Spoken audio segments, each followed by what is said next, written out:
All right. So I've started the roll sheet around. I want to mention, I told you all, things just got a lot easier for you in terms of replacing one of your test grades. I believe since I teach sales and since I teach ethics, I believe you say what you mean what you say, and you say what you're going to do, and you do it, follow through. So I told you all that if you participated in our internal sales competition on November 16th, which is a Friday, that I would replace one test grade with 100. You'd get 100 points just for participating. Things got much easier for you because we have filled all of the role play slots for that competition. You no longer have to do in order to get the points, you no longer have to do an entire sales competition with the product. What we're looking for is people to do a speed sale, which is you're going to sell yourself. It's a 3-minute pitch, elevator pitch to a company in which you try to market yourself as a salesperson that's trying to get a job. So all you have to do for this one is put together a 1-page resume and come up with a pitch perfect elevator pitch as to why this company should hire you. And then on top of that, if you will bring 30 resumes with you, for each of the vendors that you visit and give the elevator pitch to, I'll give you an additional 2 points if they stamp your card. So that's a lot easier. You don't have to be there the whole day. The speed selling will start at 1 instead of having to start at 9. So if you have to work, you can plan on only taking off half a day for that day. So I'm just putting that out there. How many of you think you'd be interested in doing that?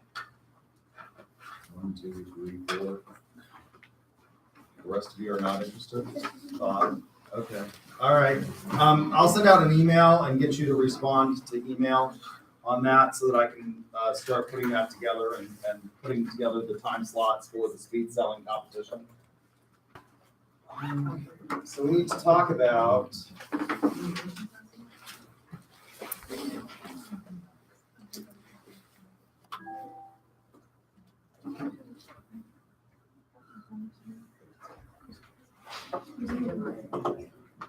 the approach.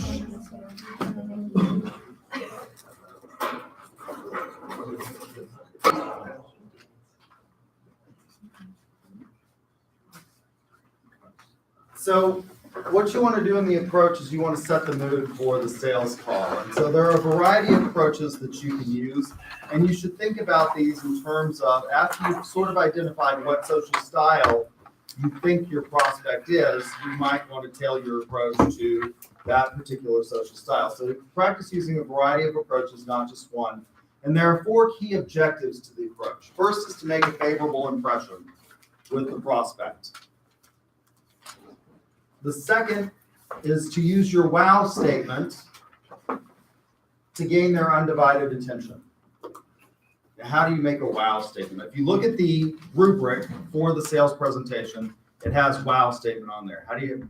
Well, learning something about the prospect and their company. If you know somebody who's used the product or you use the product, that can be a very powerful wow statement. If you watch the presentations that I showed you of the competition at Nationals where they were selling ADP, they went in and, for example, one of them was selling to a gelato company, a guy who had started a chain of gelato stores based on his experience in Italy. And one of them said, I've been to Italy myself. I really love gelato. How is it that you decided to do that? That's a way to gain their interest, show that you're interested in them, get them to develop the interest in your product, your company, in your service, and then transition smoothly into the needs discovery phase, the questioning phase, which we'll talk about after fall break. So Leonard Zune says the first 4 minutes are critical, and I totally disagree with this, particularly depending on the social style. What social style do you think might give you 4 minutes to make a good impression? So what are the social styles? Anybody who can give me the answer to this? What social style might give you 4 minutes? I'll give you bonus points.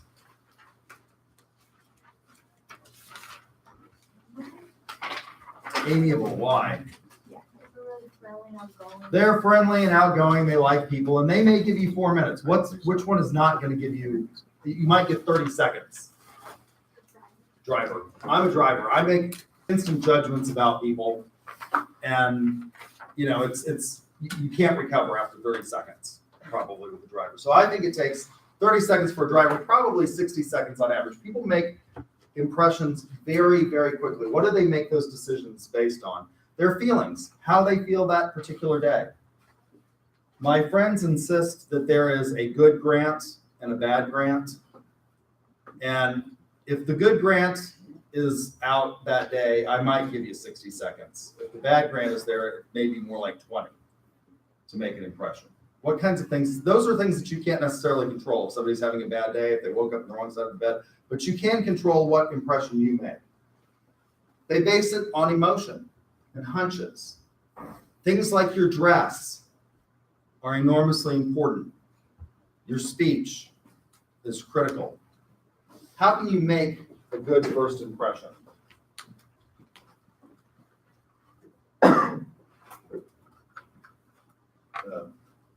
Play the Amy Cuddy video.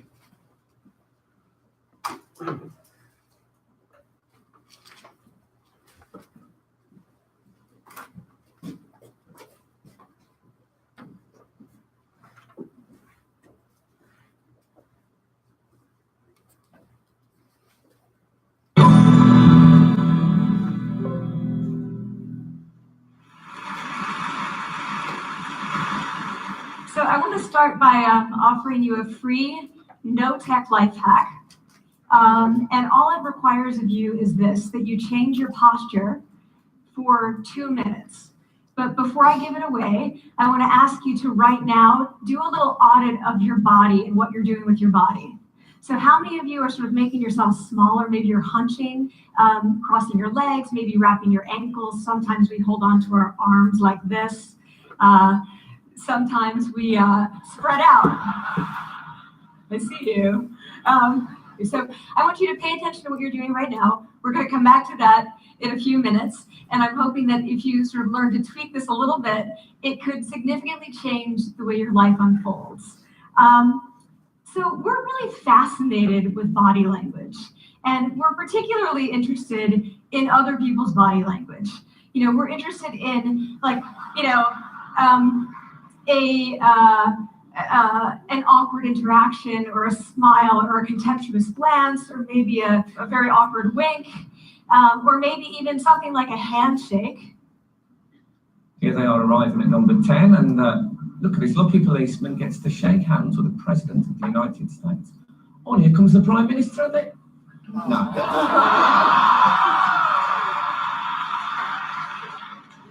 So a handshake or the lack of a handshake can have us talking for weeks and weeks and weeks, even the BBC and the New York Times.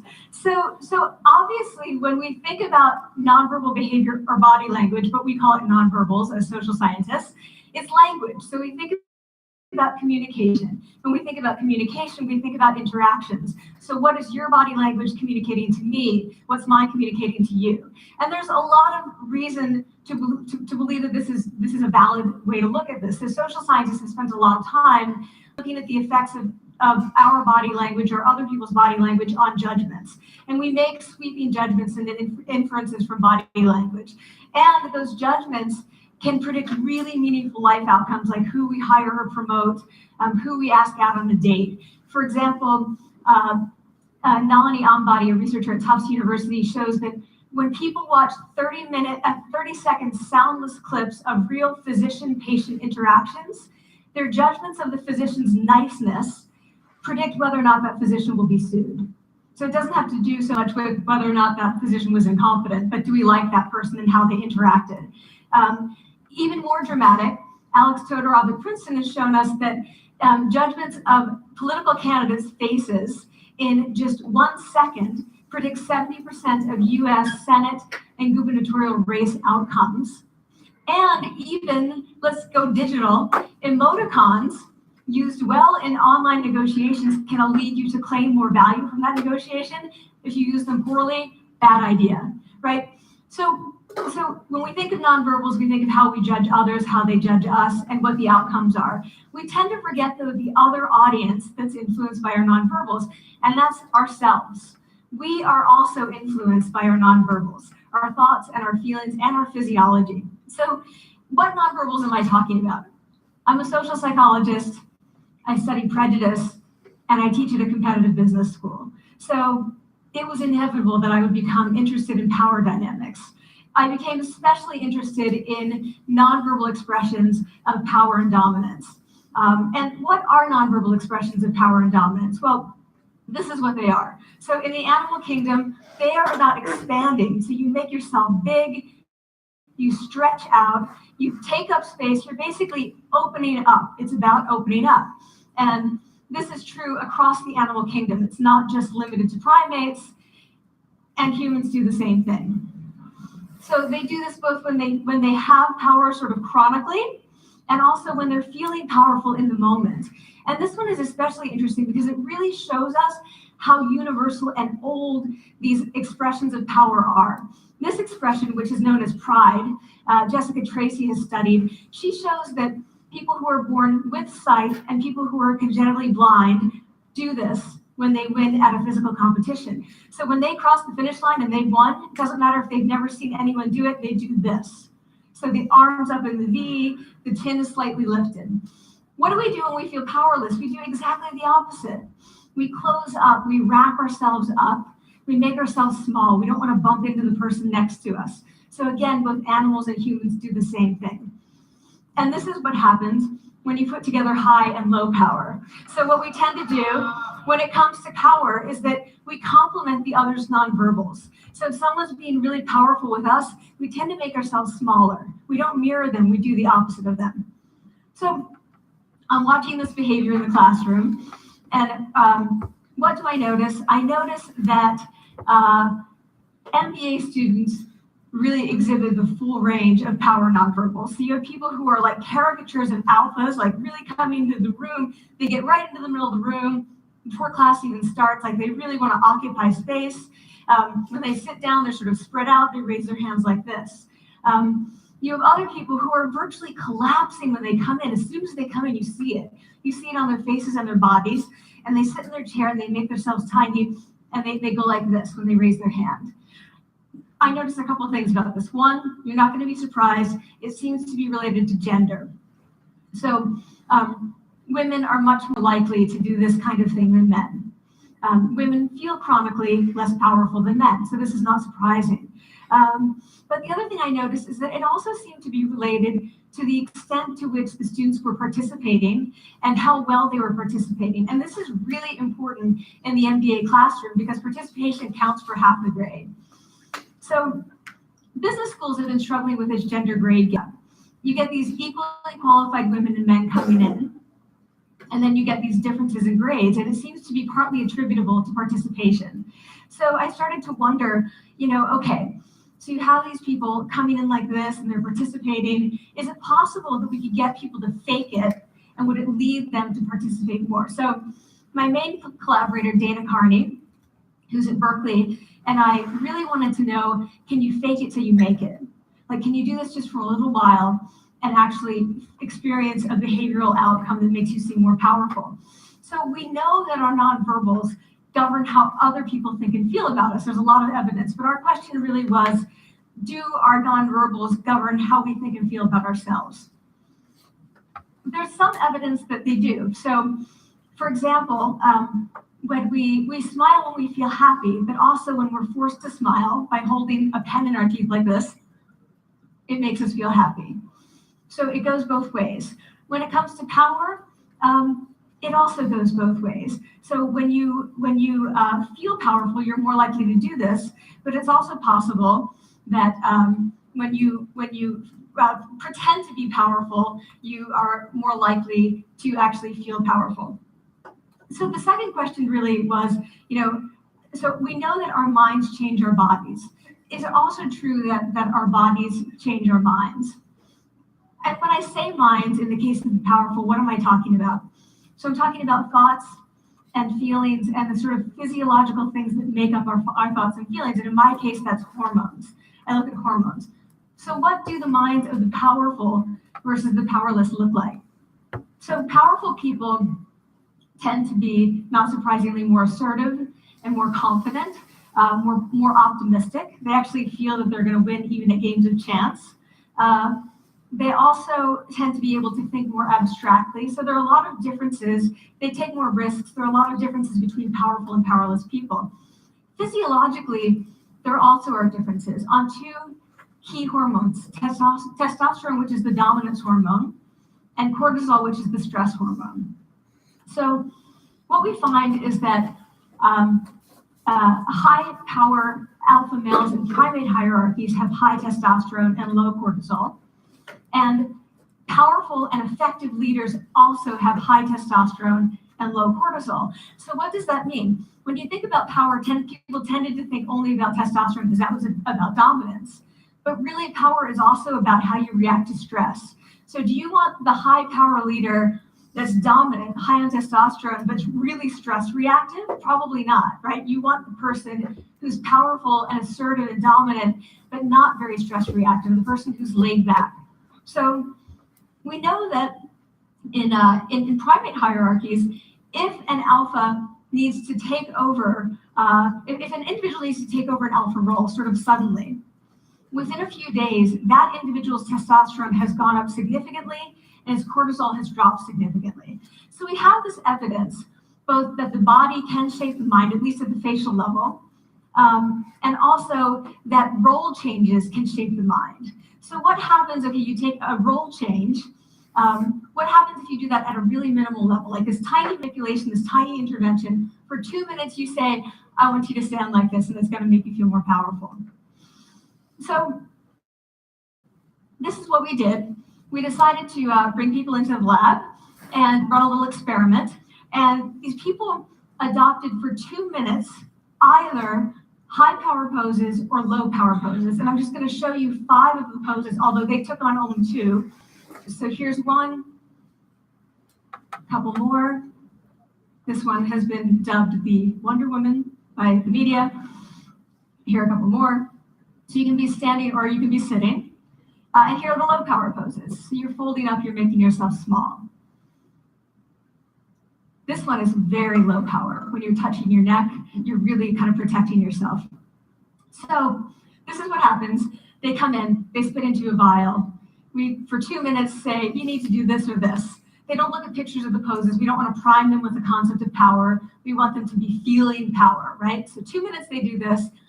We then ask them, how powerful do you feel on a series of items? And then we give them an opportunity to gamble. And then we take another saliva sample. That's it. That's the whole experiment. So this is what we find. Risk tolerance, which is the gambling. What we find is that when you're in the high power pose condition, 86% of you will gamble. When you're in the low power pose condition, only 60%. And that's a pretty whopping significant difference. Here's what we find on testosterone.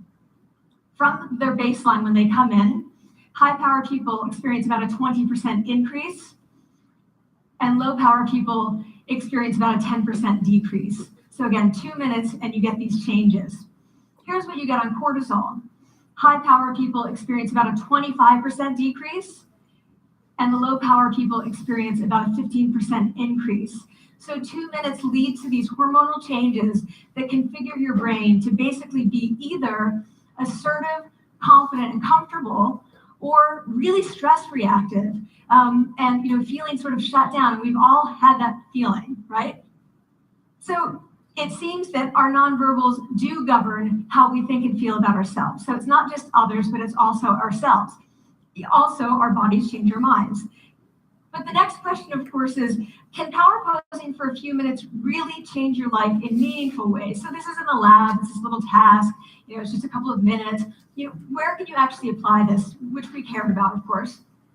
And so we think it's really what matters and where you want to use this is evaluative situations, like social threat situations. Where are you being evaluated, either by your friends, like for teenagers at the lunchroom table. It could be, for some people, it's speaking at a school board meeting. It might be giving a pitch or giving a talk like this or doing a job interview.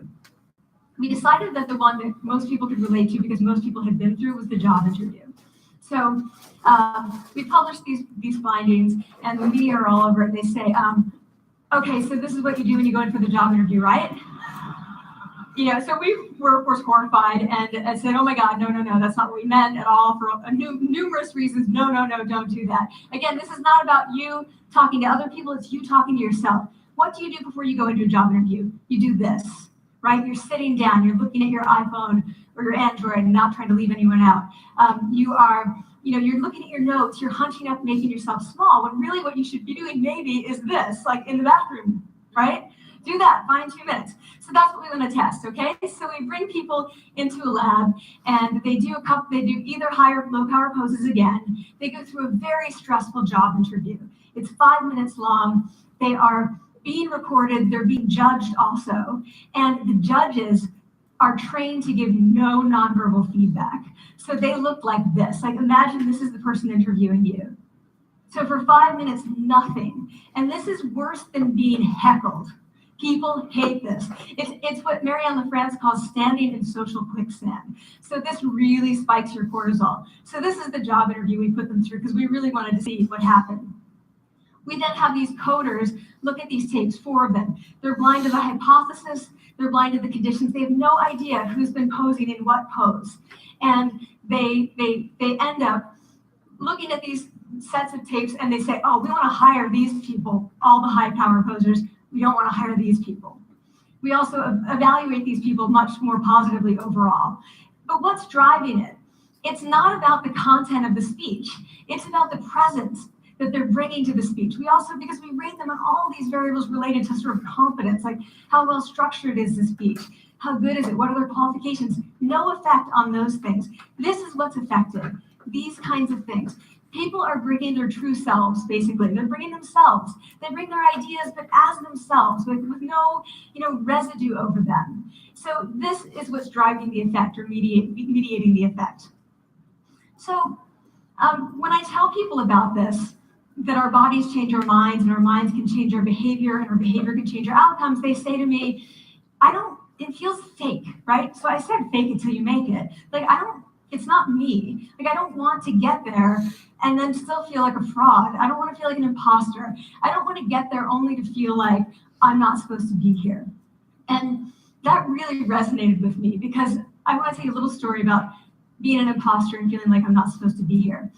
When I was 19, I was in a really bad car accident. I was thrown out of a car, rolled several times. I was thrown from the car, and I woke up in a head injury rehab ward. And I had been withdrawn from college, and I learned that my IQ had dropped by 2 standard deviations, which was very traumatic. I knew my IQ because I had identified with being smart, and I had been called gifted as a child. So I'm taken out of college. I keep trying to go back. They say, you're not going to finish college. There are other things for you to do, but that's not going to work out for you. So I really struggled with this. And I have to say, having your identity taken from you, your core identity, and for me, it was being smart, having that taken from you, there's nothing that leaves you feeling more powerless than that. So I felt entirely powerless. I worked and worked and worked, and I got lucky and worked and got lucky and worked. Eventually, I graduated from college. It took me 4 years longer than my peers. And I convinced someone, my angel advisor, Susan Fisk, to take me on. And so I ended up at Princeton, and I was like, I am not supposed to be here. I am an imposter. And the night before my first year talk, and the first year talk at Princeton is a 20-minute talk to 20 people. That's it. I was so afraid of being found out the next day that I called her and said, I'm quitting. She was like, you are not quitting, because I took a gamble on you and you're staying. You're going to stay, and this is what you're going to do. You're going to fake it. You're going to do every talk that you ever get asked to do. You're just going to do it and do it and do it, even if you're terrified and just paralyzed and having an out-of-body experience, until you have this moment where you say, oh my gosh, I'm doing it. Like, I have become this. I am actually doing this. So that's what I did. 5 years in grad school, a few years, I'm at Northwestern. I moved to Harvard. I'm not really thinking about it anymore, but for a long time I had been thinking, not supposed to be here, not supposed to be here. So at the end of my first year at Harvard, a student who had not taught in class the entire semester, who I had said, look, you've got to participate or else you're going to fail, came into my office. I really didn't know her at all. And she came in totally defeated, and she said, I'm not supposed to be here.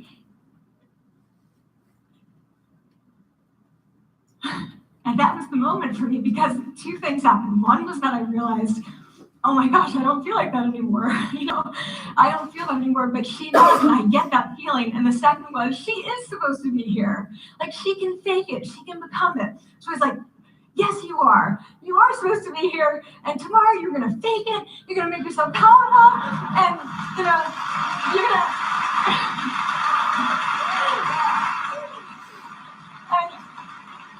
you're gonna go into the classroom, and you are gonna give the best comment ever, And she gave the best comment ever, and people turned around, they're like, oh my God, I didn't even notice her sitting there, She comes back to me months later, and I realized that she had not just faked it till she made it, she had actually faked it till she became it. So she had changed. And so I want to say to you, don't fake it till you make it, fake it till you become it. It's not do it enough until you actually become it and internalize. The last thing I want to leave you with is this: tiny tweaks can lead to big changes. So this is 2 minutes. 2 minutes, 2 minutes, 2 minutes. Before you go into the next stressful evaluative situation, for 2 minutes, try doing this in the elevator, in a bathroom stall, at your desk behind closed doors. That's what you want to do. Configure your brain to cope the best in that situation. Get your testosterone up, get your cortisol down. Don't leave that situation feeling like, oh, I didn't show them who I am. Leave that situation feeling like, oh, I really feel like I got to say who I am and show who I am. So I want to ask you first, both to try power posing, and also I want to ask you to share this science, because this is simple. I don't have ego involved in this. Give it away, share it with people, because the people who can use it the most are the ones with no resources and no technology and no status and no power. Give it to them, because they can do it in private. They need their bodies, privacy in 2 minutes, and it can significantly change the outcomes of their life. Thank you.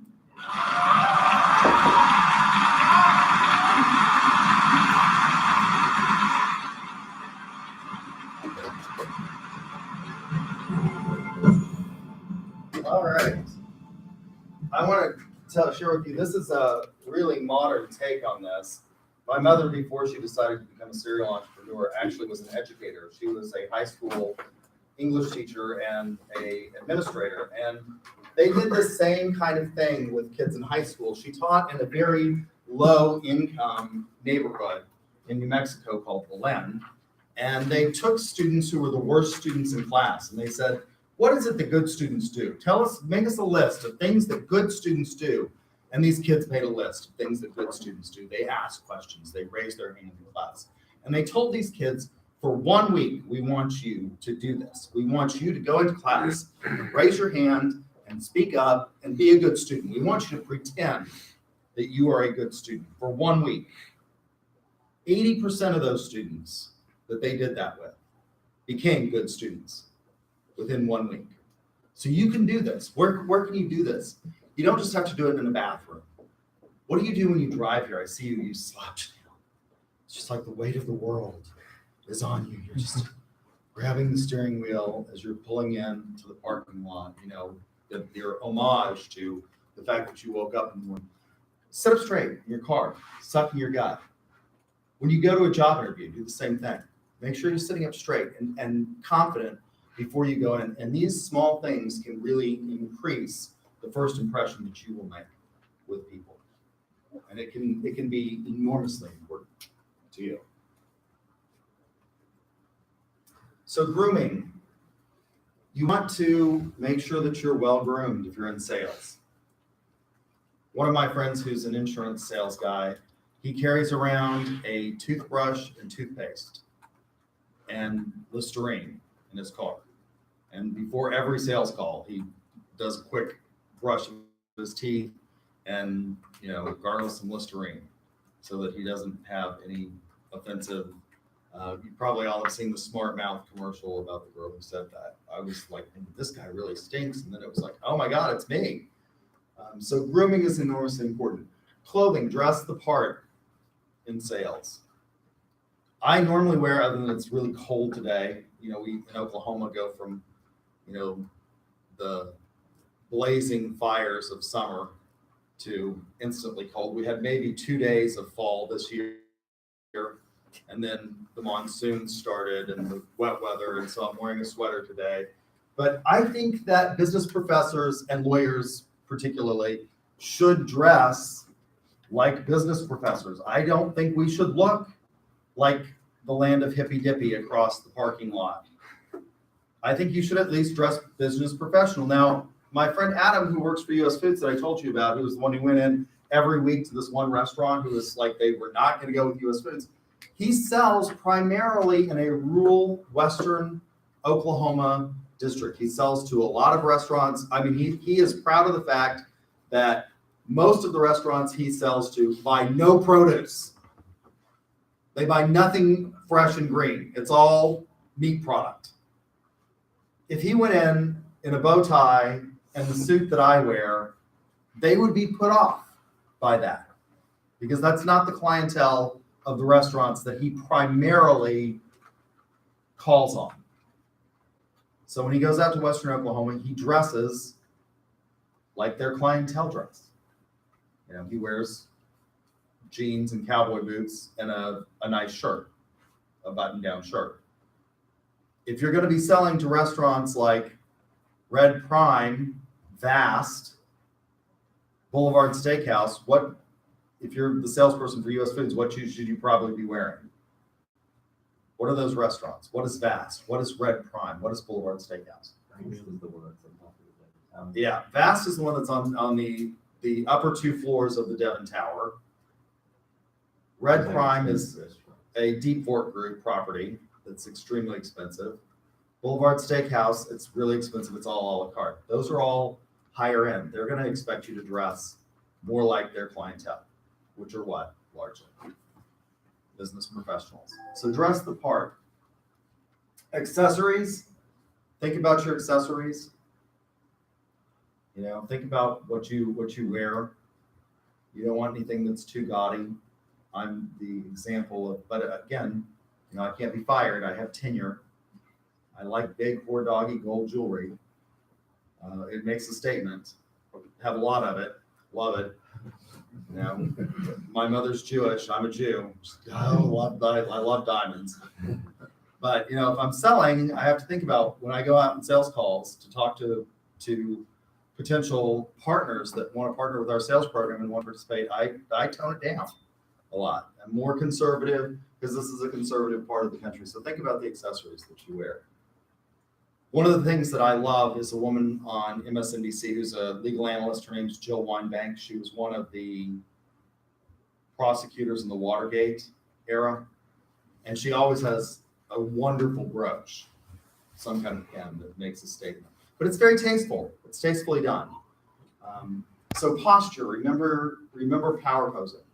Suck in your gut, put your shoulders back, be confident, head up. Think about the tone of voice that you have, the inflection. Don't whine. The rule of 10. The first 10 words should include a form of thanks. I know you're enormously busy. I appreciate your taking 30 minutes today to meet with me to talk about ADP or Paycom. The handshake. In America, this is critical. How do you want to shake hands? Firmly. You do not want to be in a low power position when you shake hands. What's a low power handshake? Flimsy. You don't grab fingers. Yeah. Look at what Donald Trump does. As much as I dislike him, he is a high power guy. I mean, he grabs their hand and pumps it. I don't think you should do that. But he does it deliberately with foreign leaders. He wants to establish what? That I'm the alpha. We're the United States. I mean, he grabs their hand and turns theirs under. I don't think you should do that, but you don't want to have a weak handshake. It's enormously important. Don't let them get the upper hand though either. Know how to pronounce their names. Names are important, and this has become more difficult. When I first moved to Oklahoma and I went to school in Guthrie, I was the only Hispanic in Guthrie. Nobody could say my name. That has become far less true today as we have a lot more ethnic diversity in our school systems. But know how to say names are important. When I was growing up in Oklahoma, there were lots of very sort of standard English, Scotch, Irish names, Smith, Jones, and some German names. There were a lot of Germans that settled in Guthrie. They were easy to pronounce. So know how to pronounce the prospect's name. Small talk versus the direct approach. Think about your social styles. If you have an amiable, they're going to appreciate the fact that you take time to, mention little things. I noticed you got pictures of your kids. What ages are they? Do they play any sports? A driver is not going to appreciate that. In fact, you're probably not going to find in most drivers' offices what? You're not going to find a lot of pictures of their family. They may have other things. But, think about the social style and whether or not you should engage in sort of the chit chat and opening people up to get them comfortable versus the direct approach. Your wow statement.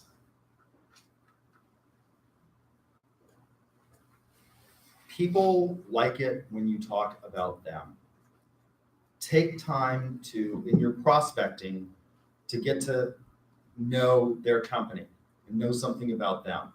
And in this day and age, it's much easier to figure this stuff out. Most people, particularly most business people, will have some sort of internet presence. There will be, if you're going to a company, usually companies have about us, and they list the officers and bios of those people, know something about them. Appeal to their senses. If you can get people to touch, feel, show, that appeals to them. Make sure to hand them your business card, because now they're touching something. There's a lot of things that show. One of the things that we know is that if you write things down as opposed to typing them, you're more likely to remember it. People remember tactile encounters. And introduce a benefit. If you give me 20 minutes today, I think I can show you how I can save you money on payroll. Think about what they do in ADP. You can spend that time marketing and building your business. So types of approaches that you can have. The self-introduction, it's commonly used, particularly in the good old days when you had to see a lot of people and it was not easy to get that sort of, how many of you remember a movie, it's a very old movie now, called 6 Degrees of Separation? Anybody seen that movie? Heard of it? Nobody remembers this movie. The idea is that there's only 6 degrees between any people in the world. I think in the age of the internet and social media, there's less than 6 degrees of separation. How can you figure that out? Go on their Facebook, go on their LinkedIn, see who you know, who you have in common. But in the old days, before we had the internet, before we could figure out a lot of stuff about people, a lot of times you just had to, particularly in outside sales, go door to door, go business to business and introduce yourself. It's the weakest on its own.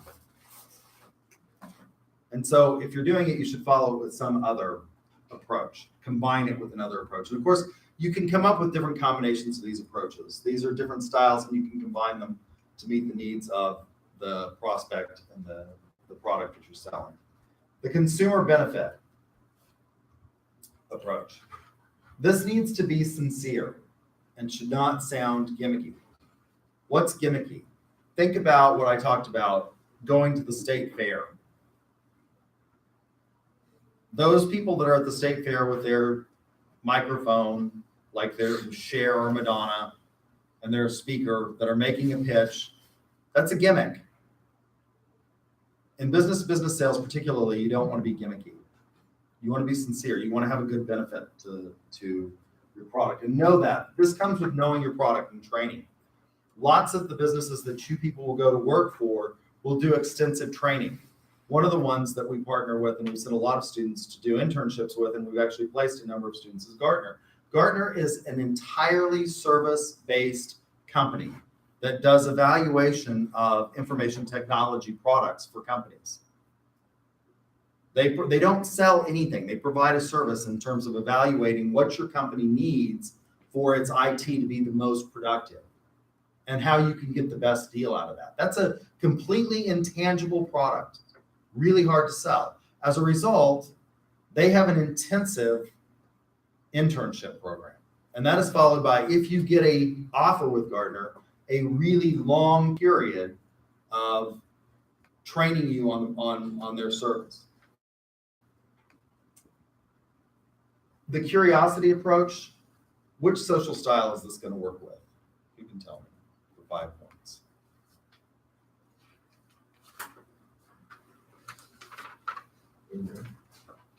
The curiosity approach, which social style?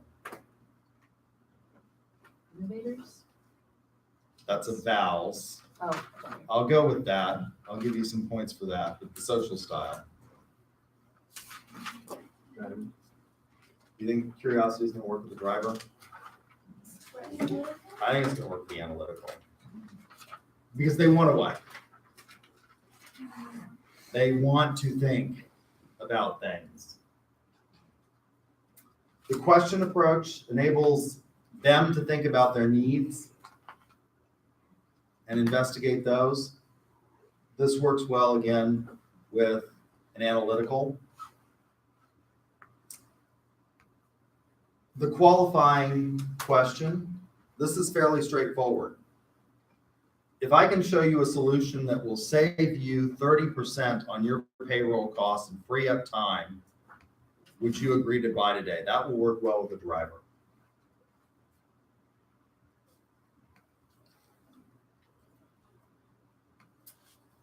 The complement approach. Who will this work well? It says, I say this can be dangerous because you want the compliment to be sincere, but who will it work well with?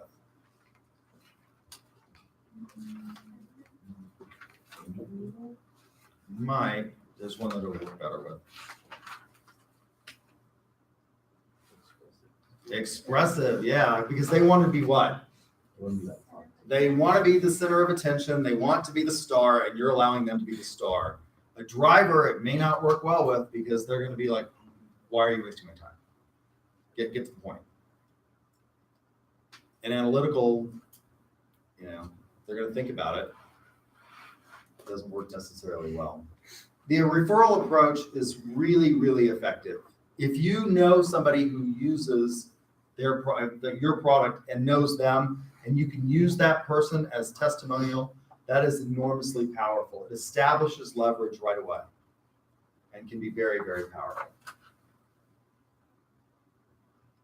The educational approach, this requires that you know not just your product, but the prospect's industry.